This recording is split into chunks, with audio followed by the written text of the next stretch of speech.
छायाच recipes मध्ये करतेय मी आज अळीवाच्या वड्या। तर 1 कप चिरलेला गूळ आहे, 1 कप खारीक पावडर आहे, 1 कप नारळाचा किस आहे, ओल्या नारळाचा, अर्धी वाटी तूप आहे, अर्धी वाटी डिंक आहे, अर्धी वाटी अळीव आहेत, म्हणजे 100 ग्रॅम आहे ते, आणि 1 कप डाळ आहे, पंढरपुरी डाळ। कढई गरम झाली की तूप टाकून घ्यायचा आणि याच्यामध्ये डिंक फुलवून घेऊया आपण। डिंक तळून घेतले आपण। आता खारीक पावडर त्याच कढईमध्ये आता परतून घेऊया आपण। अळीव कोरडेच भाजून घेऊया। हे असे तडतड उडायला लागले की गॅस बंद करून याला काढून घ्यायचं आहे। ही भाजकी पंढरपुरी डाळ आहे, ही मिक्सर मधून काढून घेऊया। हे तूप घालून थोडं भाजून घेऊया। डिंक आणि थोडे अळीव त्याच्यामध्ये वाटून घेऊया। मिक्सरला फिरवून घेते। अळीव आणि डिंक मिक्सरला फिरवून घेतलाय। आता हे भाजलेलं बेसन आपण याच्यामध्ये काढून घेऊया। 4-5 चमचे तूप घालून चांगलं भाजून घ्यायचं खमंग।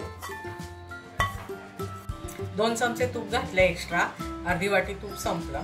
आणि आता गुळाचा आपण पाक करून घेऊया। 1 वाटी आहे, 1 कप आहे तर अर्धा कप पाणी घालायचं, हे बुडेल एवढं। अर्धा कप पाणी घ्यायचं आणि याचा पाक करायचा आपल्याला। थोडस हे एक तारी पाक व्हायला आला की त्याच्यामध्ये घालूया आपण वेलची पूड,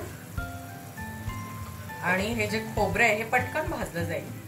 गॅस बारीक करते आणि त्याच्यामध्ये हे खोबरं टाकून घेऊया आपण। 2 मिनिटं हे शिजले बघा आता छान। आता याच्यामध्ये हे सगळं सारण आपण टाकून घेऊया। याच्यामध्ये परत आपण 1 चमचा तूप घालायचं आहे आणि याला चांगलं परतून घ्यायचं आणि लगेच ताटात थापून घ्यायचं पटकन। हे छान परतून घ्यायचं। घट्टसर झालं होतच ते, बेसन असल्यामुळं, पंढरपुरी डाळीमुळं त्याला तूपही खूप लागतं, आणि हे थापून घ्यायचं पटकन ताटात।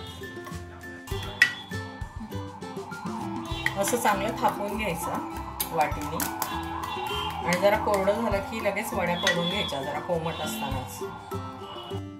ओल्या असतानाच मी त्याला कट मारून घेतलेत आणि आता ह्या अशा काढून घ्यायच्या आपल्याला डिशमध्ये।